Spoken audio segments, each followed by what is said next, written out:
Good afternoon and welcome to another Angry Bulletin. I am speaking to you from a hotel room in Harlingen, Texas.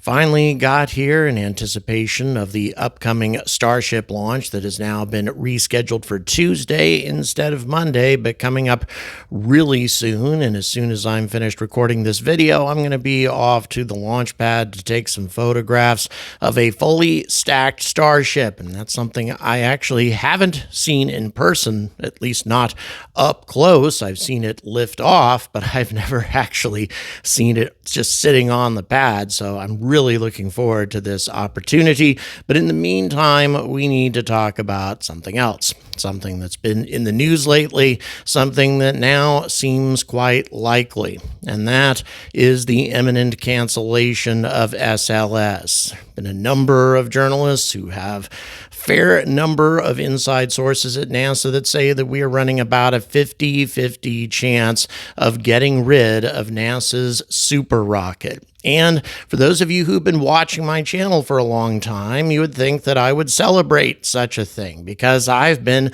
attacking SLS pretty much since I started this channel, talking about alternatives, talking about less wasteful, less expensive, and more modern ways of reaching the moon than just using another expendable super rocket in the same way that we used Saturn V back in the late 60s and early 70s. All that having been said, though, there's a lot of reason at this point to not cancel SLS, at least if we're interested in getting to the moon before China in 2030. Because even though there are certainly better, less expensive, more modern ways of reaching the moon, none of these alternatives are anywhere near to reaching the level of maturity that we would need them to be at to realistically reach the moon this decade. We're going to discuss the alternatives to SLS, the various ways that we might reach the moon without the use of this super rocket, but also discuss just how far away we are from bringing any of these solutions to reality, bringing any of these solutions to the point to where SLS is at right now. Because SLS currently is a rocket that can reach lunar space, that can carry a human-rated spacecraft out to cislunar space. The only rocket on the planet currently that's capable of doing that the way it is right now. A wise man once told me, you don't fire somebody until you have someone ready to replace them.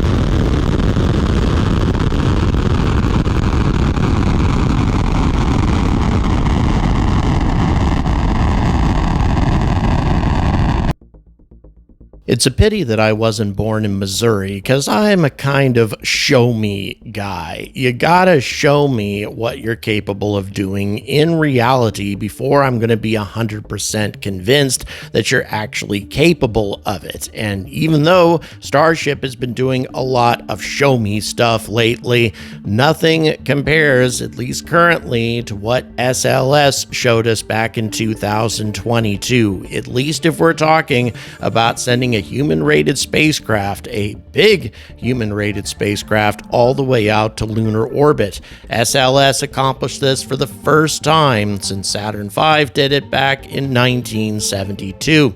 That having been said, SLS has so many problems that significantly outweigh its accomplishments. Billions of dollars over budget, years and years late in its development, and the cost continues to balloon, especially with the Block 1B version, which is going to be necessary for all missions beyond Artemis 3.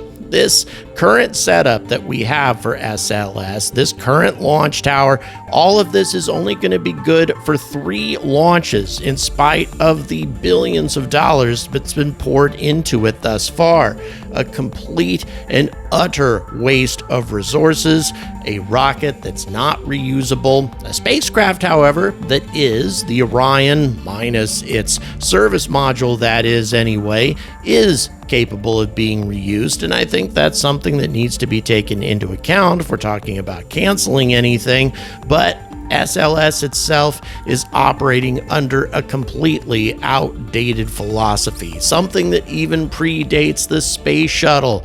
Solid rocket boosters that were originally designed to be reused are going to be thrown away with every launch. RS-25 engines, which have actually been reused on multiple shuttle missions, all of these are going to get thrown away until we're out of them, and then Aerojet Rocketdyne is going to build new ones at a ridiculously high price tag. There are so many things about SLS that scream, don't use me. Don't use this solution for going back to the moon, at least not in the long run. But here's the problem. We could have done something about this 4 or 5 years ago, even longer, if we had taken advantage of the opportunity back then. There were alternatives to explore even without Starship back in 2019, 2020, which were presented to then NASA Administrator Jim Bridenstine, and he decided not to go with it. He skipped these alternatives and instead stuck with SLS. But of course, the positive thing is we do have a rocket that's capable of making it to the moon, or at least throwing a human spacecraft into cislunar space as was originally intended. And apart from damage to the heat shield, which by the way would not have endangered any crew had they actually been on the Artemis 1 mission, there seems to be no other significant technical problems facing this rocket. And its capabilities are going to continue to improve with new versions. For example, the Block 1B, which will be used for Artemis 4 missions and later. Not only can this rocket send human-rated spacecraft to the moon, but also substantial amounts of cargo in the same mission with one launch. There are no other rockets that are either in development or currently in service that are capable of doing this. The total payload capacity of the Block 1B is 38 metric tons. That's 11 additional metric tons on top of the Orion, plus a fairing that's nearly 9 meters in diameter to carry additional cargo, meaning that the Artemis 4 mission will carry not only the Orion spacecraft, but also the IHAB module for the Lunar Gateway, all in the same mission. Falcon Heavy can carry approximately half of this payload out to the moon, and that's in fully expendable mode. So SLS, at least if we're talking about a single launch, is capable of much heavier payload than just about any other solution that could possibly go to the moon. But of course, we don't need to do everything in a single launch. Indeed, it appears that all of our future plans involve rockets that don't do things this way at all. And I continue to say that this is absolutely the best way to proceed if we want to colonize the solar system. But currently, we don't have any rockets that can get to the moon utilizing this method either. But let's talk about the rockets that are planning to get to the moon this way. First of all, obviously, we need to talk about Lunar Starship. And no doubt, Elon Musk is going to be telling his new boss, Donald Trump, that this rocket can handle the entire job for Artemis. It can carry crew up to orbit, refuel, and then make it to the moon with crew on board, land there, take off, return to Earth with crew, do the entire job for a fraction of the cost of SLS. No problem. And I would say that there's a decent chance that Trump is going to believe him, and he'd be a fool to do it. Because even though I believe that Starship will eventually have this capability, it will absolutely not have this capability in the 4 years that Trump is going to be in office. And then after he leaves office, there's a very decent chance that the president who comes after him is not going to be quite so confident about Elon Musk's unfulfilled promises, and then this solution could get shut down as well. But why is this? Why is it going to be impossible for SpaceX to get Starship from where it is now to what we're looking at this very moment? Well, first of all, let's talk about what Starship can actually do. Starship can't get to the moon in a single launch. It can get to orbit, and that's it. It can carry a couple dozen tons worth of cargo out to geosynchronous transfer orbit in theory, but that's only in expendable mode. So the only thing that Starship is really capable of doing is reaching orbit with a substantial amount of payload, which is what it was designed to do. It's designed to be refueled in low Earth orbit, and then once fully fueled to make its way to new destinations in the solar system. But here's all the barriers that still remain to get Starship up to this point. Number one, it's not a human-rated spacecraft yet. As a matter of fact, Lunar Starship, even with its current design, has not passed its preliminary design review. Not its final design review, just its preliminary design review. And by way of comparison, the Dynetics Alpaca passed its preliminary design review way back in 2021. Just to give you an idea of just how long of a road Starship has in front of it. And it gets even worse. Here's Starship's current responsibilities, or Lunar Starship's responsibilities anyway, with Artemis. Step 1, to refuel an orbital tanker in order for Starship to be refueled, Lunar Starship that is, with enough propellant and oxidizer to get it to the moon. So in order to accomplish that, you need 10 refueling missions, and of course you also need the fuel depot in orbit, so a total of about 11 launches or so to get to that point. Then Lunar Starship itself needs to launch, dock with this fuel depot, refuel with propellant and oxidizer, and then make its way to the moon, docking with the Lunar Gateway, where it will pick up astronauts, transport them down to the lunar surface, make a propulsive landing down on the surface of the moon, stay there for a week or two. Eventually, it's supposed to stay there for a month or two at a time, and then make its way back to lunar orbit, dock with the Gateway again, and transfer the astronauts back to the Orion, and the Orion will return to Earth. Now, if Starship were to undertake the entire job, it would have to, first of all, of course, have astronauts on board when it lifts off. Those astronauts would also be on board when it docks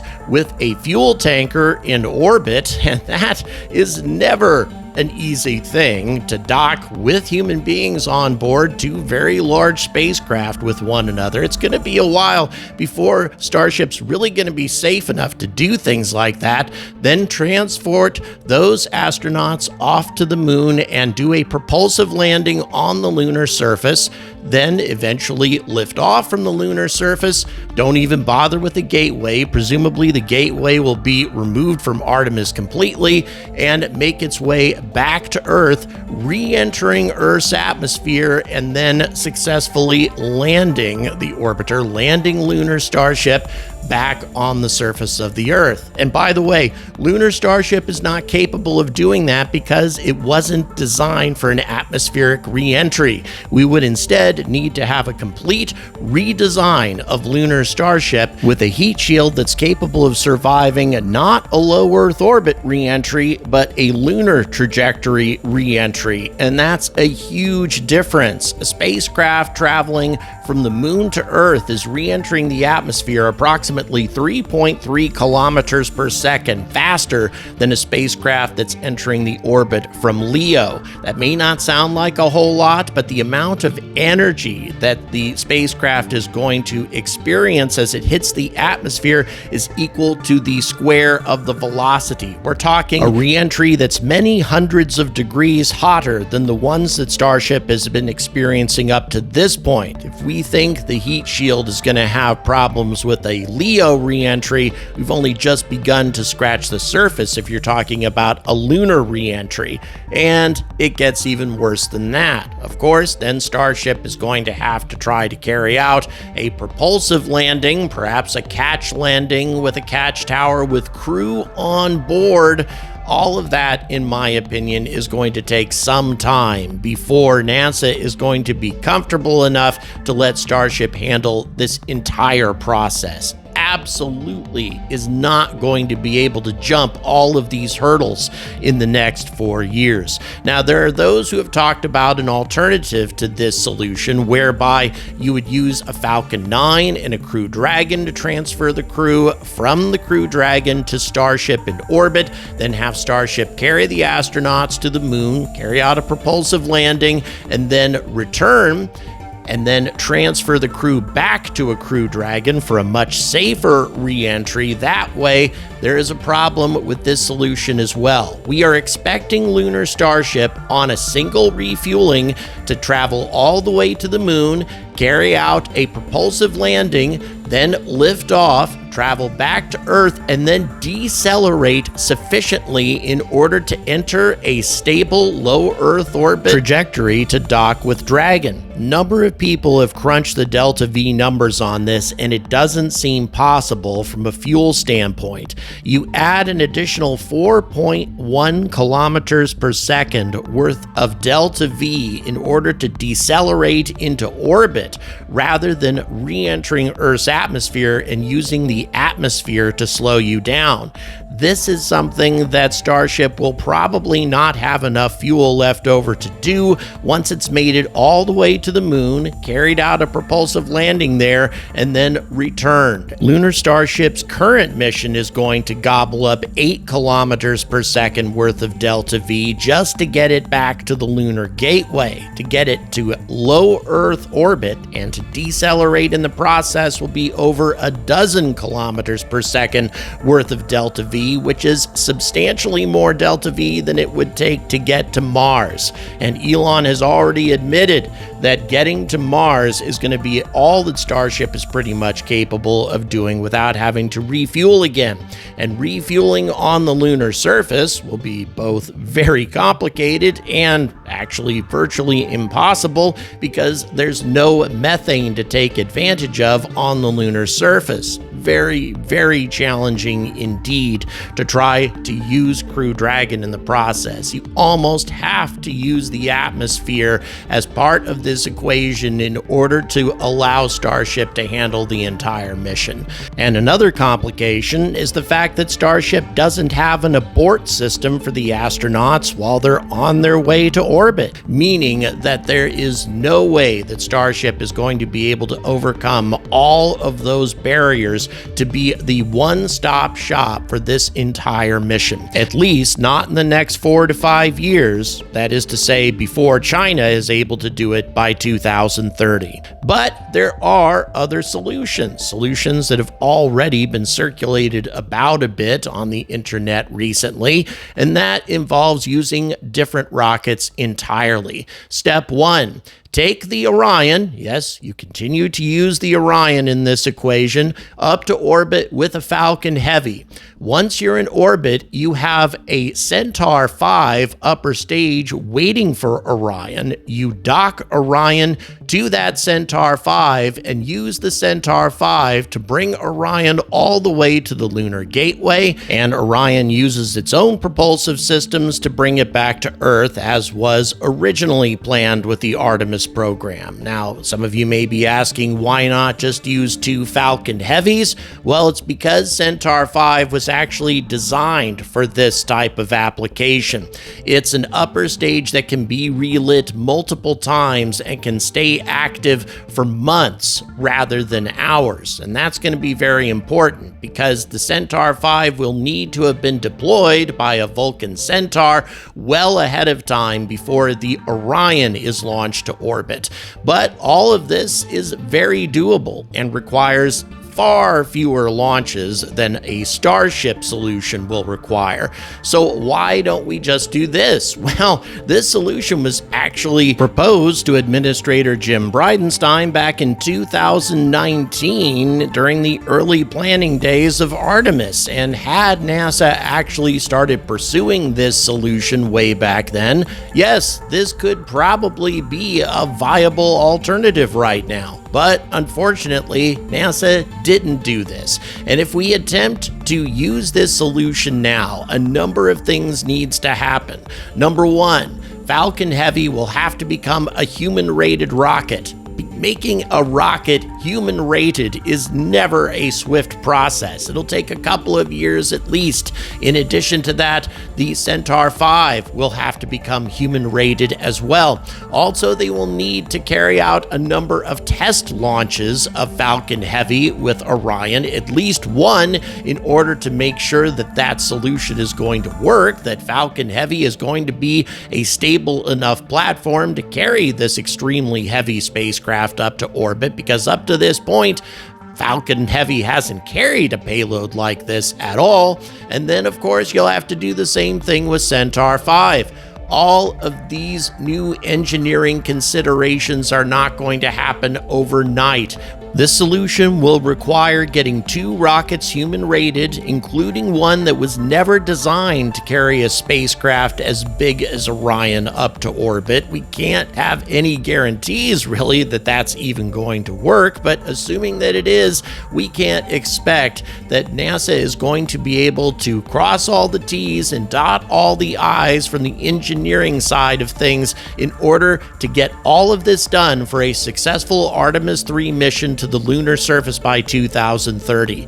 It's completely unrealistic given how many years we've worked to our current plan of using SLS and Starship HLS to get the job done, to switch over to an entirely different system and expect for all of that to get done by the end of the decade is simply not realistic. Whereas China has been working on the same plan for years now, a plan that involves utilizing a very heavy lift expendable rocket at the beginning of things to deliver the first cruise to the lunar surface, and then to eventually transition over to a Starship clone later on.